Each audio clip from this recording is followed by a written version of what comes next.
Hello and welcome to the forest.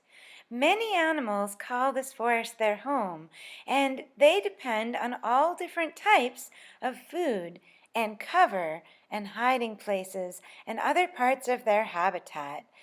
In order to tell which places are best for certain types of wildlife, it's important that we pay very close attention and stay alert. So join us as we adventure through the forest, looking for what is here to support specific kinds of local wildlife.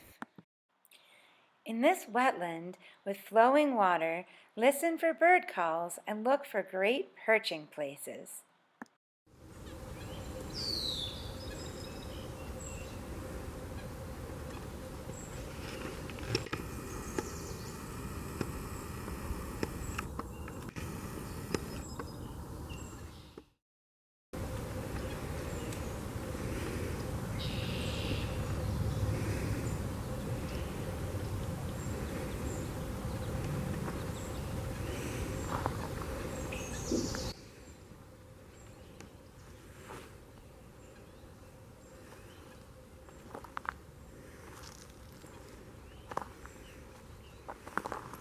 Listen for the alarm clock-like sound of the red-bellied woodpecker, and if you watch closely, you will see it fly across the stream and land in a tree on the other side.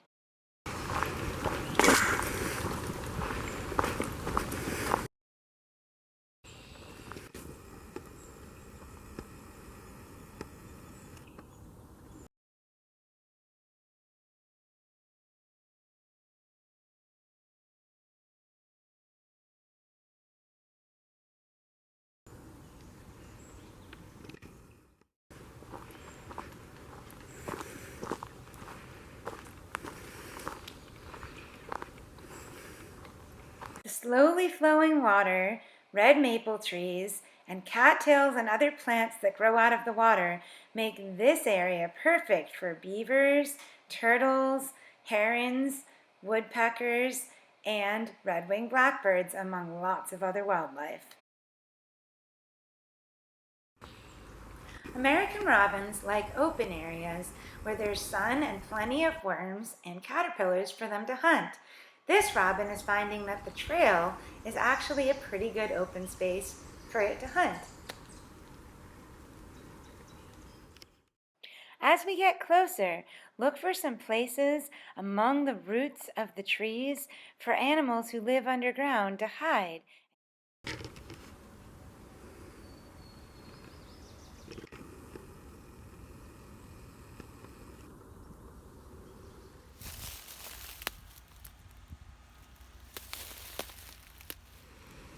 Anything that eats berries, such as foxes, songbirds, and humans, will appreciate these wild raspberries.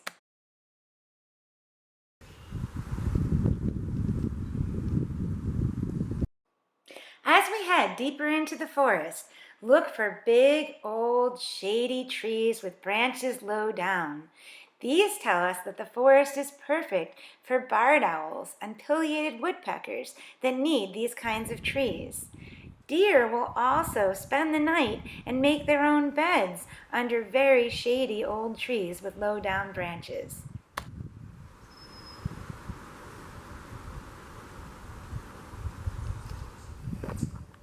Many animals need larger, deeper, more open bodies of water than the shallow, muddy swamp that we visited a little bit earlier. Geese and ducks will swim in this lake and they will eat the vegetation around the edges. Ospreys fly over the lake and dive into it searching for fish to eat. Deer, coyotes, and foxes will also come to the edge to get water to drink.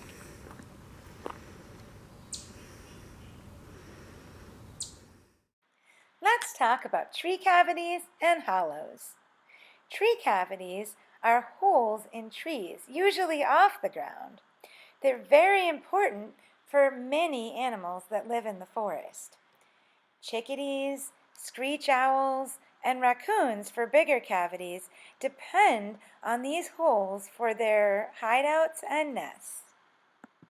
While this tree was still standing, the cavities that you can see here were probably much higher off the ground and could have been a big enough space for a chickadee to have a little nest. Hollows are usually caused when a dead tree or log starts to rot.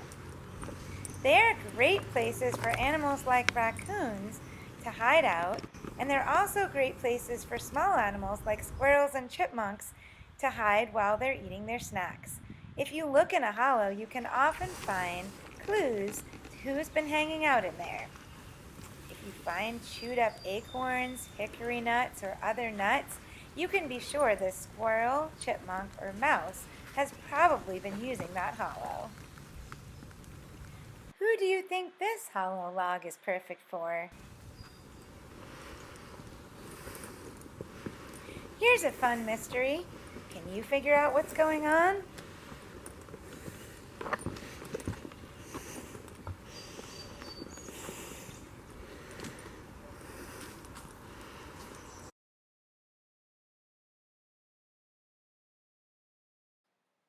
Only a pileated woodpecker, our largest woodpecker, can carve out a tree like this, leaving huge tree cavities that other animals can use as hideouts and nest areas.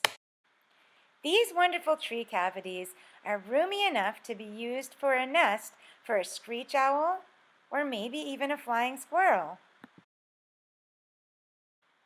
If you want to know what kinds of wildlife your forest can feed, it's important to know a few things about trees. Some kinds of trees can make fruits and nuts that are very important food for lots of local animals. These trees are beech trees. Beech trees make a kind of nut that's so high in energy that it can feed everything from chipmunks to bears. While we don't have bears here on Cape Ann, beech trees live in many places in New England and help feed all kinds of wildlife.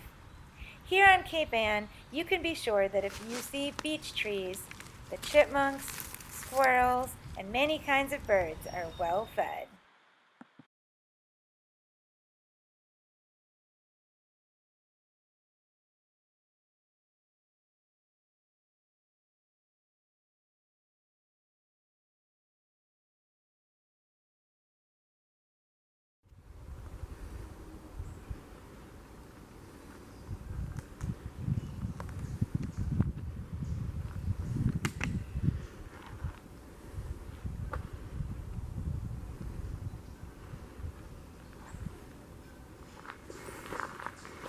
Hemlock trees are also important for wildlife food. Their bark feeds white-tailed deer in the winter, and their tiny cones have little tiny seeds in them that are great food for chipmunks, squirrels, and mice. One clue that animals have been using this part of the forest is called a midden. A midden is basically a trash pile of leftover shells or pieces of pine cones that show you that one or maybe lots of animals have been eating here. This midden was probably left by a small rodent such as a squirrel or chipmunk. These white pine trees are great for making food for wildlife. White pine trees drop large pine cones, and under every scale of the pine cone is a little seed. The seed can grow into a new baby pine tree, but a lot of the time, the pine cones open and all the seeds are eaten by squirrels, chipmunks, mice, and other small creatures on the forest floor. Thank you for joining our forest ecology adventure. Remember, you don't have to see an animal to find out where and how it would live in the forest around you.